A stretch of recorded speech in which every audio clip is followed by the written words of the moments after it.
pertama saya izin sama orang tua. Sama bapak, sama ibu. Sederhana jawaban bapak sama ibu saya.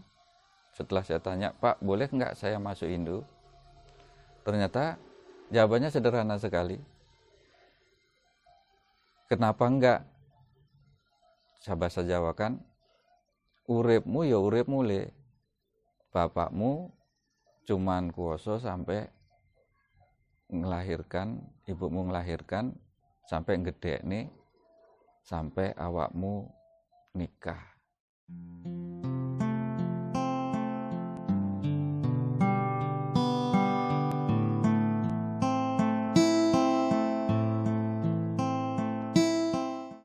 Dalam ajaran agama Hindu, seseorang yang ingin masuk dan memeluk agama Hindu harus mengikuti upacara Sudi Wadani. Sudi berarti penyucian dan Wadani adalah pernyataan atau ucapan yang diikrarkan pada saat melaksanakan penyucian masuk agama Hindu. Orang yang memutuskan untuk menjadi pengikut Dharma disebut dengan Dharmanam. Ada dua penyebab seseorang memutuskan untuk memeluk agama Hindu. Yang pertama karena kemauan sendiri, dan kedua karena ikatan perkawinan. Perpindahan agama karena ikatan perkawinan juga dibagi menjadi dua kategori. Ada yang disebut nyeburin dan ada yang disebut membangun rumah tangga sendiri. Disebut nyeburin apabila pihak laki-laki mengikuti kepercayaan pihak perempuan untuk memeluk agama Hindu. Sedangkan disebut membangun rumah tangga sendiri apabila pihak laki-laki memutuskan mengikuti kepercayaan pihak perempuan dengan membangun sanggah dan merajan sendiri. Berikut adalah penuturan Jero Mangku Dwi Ananta Boga yang memutuskan berpindah agama dan memeluk agama Hindu mengikuti sang istri. Setelah menjadi Dharmanam, Jero Mangku yang memiliki nama Welake Edi Sulin Kantoro juga membagikan kesaksiannya memeluk Hindu hingga dinobatkan menjadi Jero Mangku. Bagaimana kisahnya? Langsung saja kita simak penuturannya. Om Swastiastu. Om Awigenamastu.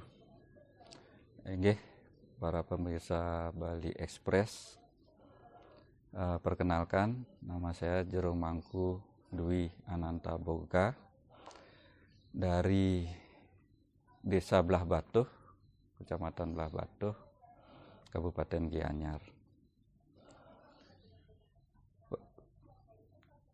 Nama Welake saya, jadi dulu sebelum masuk, kenapa saya jadi pemangku?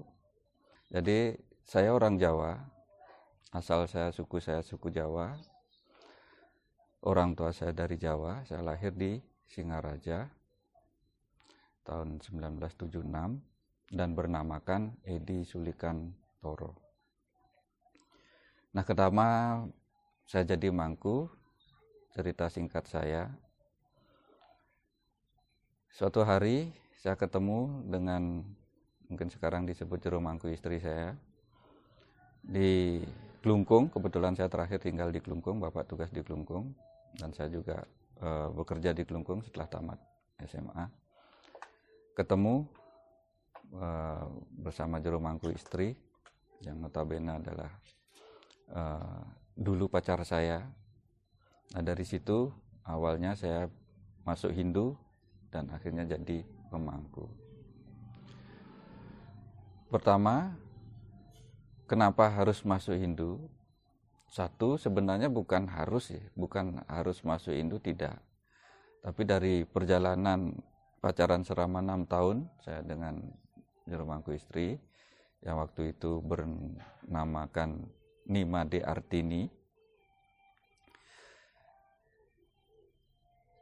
Beliau bilang, istri saya ini bilang, nanti kamu akan masuk Hindu, mau enggak? karena saya tidak punya saudara cowok.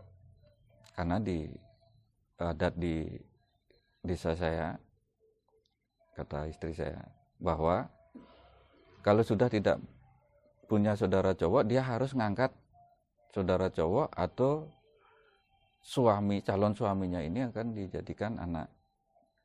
Bahasa umumnya adalah nyentane atau nyeburin bahasanya. Nah dari situ saya sebenarnya tidak begitu banyak berat berpikir, karena saya pikir agama itu saya sama. Selama kita tidak membeda-bedakan agama itu. Nah, pertama saya izin sama orang tua. Sama bapak, sama ibu. Sederhana jawaban bapak sama ibu saya. Setelah saya tanya, "Pak, boleh nggak saya masuk Hindu?" Ternyata jawabannya sederhana sekali. "Kenapa enggak?" Saya bahasa Jawa kan, "Uripmu ya uripmu le. Bapakmu cuman kuoso sampai ngelahirkan, ibumu ngelahirkan sampai gede nih, sampai awakmu nikah." Jadi saya bahasa Indonesiakan itu, hidupmu ya hidupmu. Tugas orang tuamu ini adalah melahirkan, membesarkan, sampai kamu bisa mandiri. Nah, ukuran mandiri itu adalah menikah. Karena orang Jawa kalau sudah menikah, itu beban tanggung jawab orang tua yang itu sudah dilepaskan, dibebankan kepada kita selaku anak. Nah dari situ akhirnya menguatkan diri untuk akhirnya memberanikan diri untuk pindah agama, Sudiwadani. Karena saya tanya, apa yang harus saya lakukan saya kalau nikah dengan ini, dengan istri saya. Ternyata seperti yang dijelaskan oleh Kak Yang Mangku Pasa, bahwa harus Sudiwadani dulu, baru dinikahkan gitu.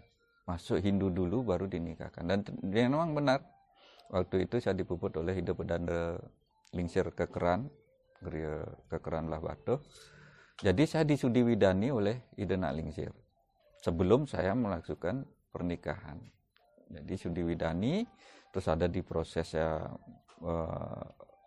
lubulanin, ngotonin dan sebagainya, karena proses kelahiran sampai metatah. Setelah itu baru saya dinikahkan. Nah dari situ. Nah setelah itu, seperti biasa saya juga mengikuti apa adat Hindu Bali dan sebagainya, saya ikuti. Bahkan suatu hari saya karena kepinginnya belajar tentang Hindu Bali, sampai karena ada kegiatan adat di Banjar, bahkan sampai orang tua saya baru ini saya suruh nggak usah lah Pak, biar saya ngayah. Akhirnya dari situ saya belajar, dan kebetulan saya keluarga besar, ternyata keluarga istri saya ini keluarga besar Pasak Dangke. Jadi syukurnya juga semua memberi pelajaran tentang adat agama Hindu di situ. Itu yang saya syukuri sekali. Dan akhirnya di Banjar pun begitu Kramo Banjar pun begitu antusiasnya memberi pelajaran ke saya tentang gimana caranya mebat dan sebagainya, sampai bikin upakara. Sampai suatu hari ada upacara pun di Merajan, waktu ini ke Ngentek Lingge. Sebelum itu pun ada nyekah kalau nggak salah. Di situ pun saya ikut dilibatkan, dan betul luar biasa saya belajar di situ. Saya akhirnya meyakini 100% tentang agama baru saya ini gitu. Dan selama itu pun saya tetap tradisi saya, karena tradisi Jawa ada nyekar sebelum hari raya, saya pulang ke Jawa, tetap saya silaturahmi dengan keluarga di Jawa. Di saat hari raya pun saya tetap lakukan. Setiap tahunnya saya pulang ke Jawa, saya menjenguk mbah saya di Jawa, menjenguk mbah kakung saya di Jawa seperti biasa. Bahkan karena saya sudah beragama Hindu, saya menyempatkan diri sambil tirta-yatra di Jawa. Jadi sambil tirta-yatra, sambil silaturahmi dengan keluarga yang di Jawa. Dan beliau pun, saudara saya yang di Jawa, mbah saya menyambut tanpa ada batasan apapun. Nah dari situ saya syukuri bahwa ternyata berpindahnya agama ini bukannya untuk memperjauhkan saya dengan keluarga, tidak. Justru merekatkan keluarga saya Jawa dengan Bali. Beliau tidak ada batasan lagi, beliau ke Jawa. Saudara saya yang dari Jawa ini, saya pun tidak ada batasan lagi saat saya di Jawa. Dan tidak ada pernah menyinggung tentang satu ajaran agama apapun di situ. Nah dari situ akhirnya saya termotivasi lagi bahwa bahkan saya dituntut sama Kakek Mangkupasa. Nah dari perjalanan itu akhirnya suatu hari ada hal mistis terjadi. Kenapa saya harus jadi mangku? Ada suatu hal mistis terjadi pada diri saya. Suatu hari kita ke Jawa bersama beberapa juru mangku dari Gianyar. Tirta-yatra, sekalian saya bahasa Jawanya mudik. Jadi saya nyekar ke leluhur saya di Jawa. Sekalian sungkeman dengan mbah-mbah saya yang di Jawa. Nah suatu hari di Pura Bukit Amerta di Desa Karangdoro, tepatnya Kecamatan Tegalsari, Banyuwangi, ada hal mistis yang terjadi pada diri saya yang dalam arti saya dulunya tidak meyakini kenapa saya bisa seperti itu, dan saya tidak meyakini bahwa ada orang kesurupan itu, saya tidak meyakini. Tapi ternyata itu terjadi pada diri saya sendiri. Nah saya kesurupannya cukup unik. Kesurupannya itu setelah Romo Mangkunya ngatur orang Banten, Pejati yang kita bawa, habis sembahyang, Romo Mangkunya menyarankan untuk sungkeman ke Pelinggih itu. Dan itu saya lakukan karena saya yakin juga bahwa sungkeman ke Pelinggih itu salah satu bakti kepada Ida Sang Hyang Widi. Ada kejadian unik di situ, ada kejadian mistis yang bilang di situ, saya kesurupan atau kerauhan kalau orang Bali bilang. Nah kerauhannya ini unik. Kerauhannya saya minta genta. Dan tiba-tiba Romo Mangku Bukit Amerta itu juga tanpa ragu dia tiba-tiba memberikan genta yang dalam notabene saya belum apa-apa. Tiba-tiba kok saya dikasih genta gitu. Dan saya memang minta waktu itu gitu. Nah tiba-tiba saya menyuarakan genta itu, saya memujakan mantra, entah apa yang saya lupa. Puja mantra apapun, setelah saya selesai kesurupan itu, saya lupa mantra, bahkan megang genta pun saya gemetar. Tapi di saat itu saya begitu cara Bali bahasanya nih kening, begitu tidak ada kesalahan saat menyuarakan genta itu dan puja mantra dan sebagainya, dan disaksikan oleh juga. Nah di situ bahkan mangku istri saya sudah sampai nangis waktu itu, apa yang terjadi, karena kita tidak pernah mengalami hal itu sama sekali. Nah setelah itu selesai kita duduk bersama, kita bertanya sama Romo Mangkunya, apa sebenarnya mau yang terjadi pada diri saya. Ya jalani saja, mungkin Pak Jeronya, loh tiba-tiba tadi Pak Edi, sekarang kok Pak Jero gitu. Ya mungkin ditunjuk sama leluhur di sini, mungkin mau jadi mangku atau jadi paranormal, kalau di Bali disebut Balian gitu. Waduh, saya tidak ngerti gitu.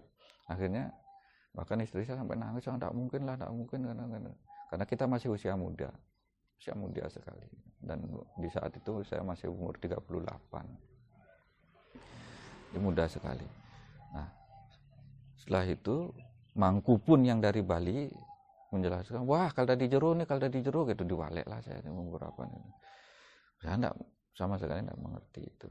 Dan saya memang tidak ada arah ke situ, itu tidak ada. Untuk jadi pemangku pun saya tidak ada di situ. Nah, tapi setelah pulang ke Bali seperti biasa saya beraktivitas dan sebagainya seperti biasa. Beraktivitas, ada hal aneh lagi terjadi. Jadi tiba-tiba didatangin orang. Katanya, Om Swastiastu, Pak Jero. Loh, tiba-tiba kok Pak Jero saya dipanggil Om Swastiastu, nggih, dari mana? Saya dari Selat Blego. Wenten api gitu. Yang lunas tambo gitu. Wah, kaget. Begitu kaget. Nah, setelah itu tiba-tiba, oh nggih silahkan. Duduk, tiba-tiba bibir saya itu entah siapa yang menggerakkan bibir saya itu beli itu pesakitnya gini dan sebagainya. Loh, dan membenarkan dia. Terus mangku saya datang sampai dicubit saya, Pak sadar. Saya sadar. Nah, di situ, dan itu berulang kali. Besoknya kembali datang. Nah, dari awal situlah akhirnya, kalau saya bilang pewisik mungkin tabu ya di zaman sekarang, mungkin nggak mungkin lah bagi orang banyak. Tapi saya dalam pikiran itu saya harus mau bersih, mau winten gitu. Nah, itu adalah diperintah kayak atau apa gitu saya. Cuman memang ada dalam pikiran saya harus mau bersih. Dan saya bertanya kepada keluarga besar saya yang akhirnya disetujui karena apa? Karena ada pembuktian tadi itu. Saya didatangin banyak orang itu tadi. Dan itu waktunya dari saya pulang ke Jawa sampai saya harus mewinten itu durasinya adalah 3 bulan. Nah, saya bertanyalah akhirnya kepada Kakek Mangku Pasak Swastika. Kakek Mangku, sebenarnya boleh nggak saya mewinten? Loh, saya cerita, mewinten apa jadi mangku? Boleh, siapapun boleh mewinten. Tapi saya nggak punya pura gitu. Loh, memang jadi mangku harus punya pura gitu. Nah, beliau menjelaskan beberapa, mungkin nanti dijelaskan oleh Kakek Mangku Pasak, beberapa jenis pemangku.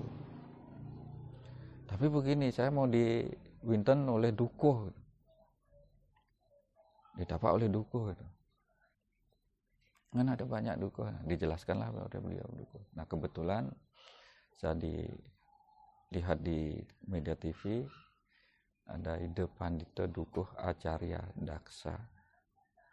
Nah, setelah saya minta pertimbangan di sini dan saya paham, saya pulang di rumah, saya minta pertimbangan pada keluarga, akhirnya diperbolehkan dan silahkan. Terus akhirnya saya coba memberanikan diri untuk tangkil ke Griya Ide Pandita Dukuh Acarya Daksa, Padukuhan Samiaga Penatih. Beliau begitu merespon, beliau begitu mengiyakan. Akhirnya di Purnama Ningkapat tahun 2014 akhirnya saya diwinten oleh Ide Pandita Dukuh Acarya Daksa, Padukuhan Samiaga Penatih, yang kebetulan disaksikan dan di Kakek Mangku Pasak Swastika Pinandita DRS Ketut Pasak Swastika hadir, karena saya mohonkan untuk hadir memberikan pemahaman kepada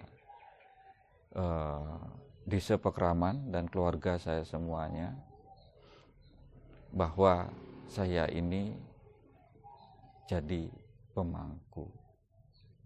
Dan dalam hitungan kesepakatan Parisade ada jenis-jenis pemangku, yang salah satunya adalah pemangku Pinandita atau pembantu Naklingsir atau pemangku tapakan di situ menganunya. Nah, akhirnya disahkanlah saya jadi pemangku Pinandita oleh Desa Pekraman dan keluarga saya semua, keluarga besar kami. Nah, dengan berjalannya waktu, dengan tuntunan beliau, dari ada nabe, ada penuntun, sebenarnya dua-duanya penuntun, saya pikir cuman nabe kan lebih pikir-pikiran karena ada yang membaptis, kalau bahasa saya yang membaptis saya untuk jadi pemangku adalah nabi atau seorang sulinggih yang kebetulan waktu ini adalah Ida Pandita Dukuh Acarya Daksa. Dan dari situ saya dapat banyak belajar, bahkan minta tuntunan juga kepada Kaki Yang Mangku Pasek Swastika. Beliau begitu luar biasanya, karena saya betul-betul dari nol, saya harus jadi mangku, saya harus belajar jadi pemangku dan sebagainya. Disitulah beliau memberikan banyak tuntunan kepada saya dan akhirnya berjalan. Nah, setelah 3 tahun berjalan dengan sandangan saya Pinandita, suatu hari penglingsir saya di Merajan Gede, sedang ke belah waktu, datang ke rumah, mangku odalan kayak ini, mangku aja munggah.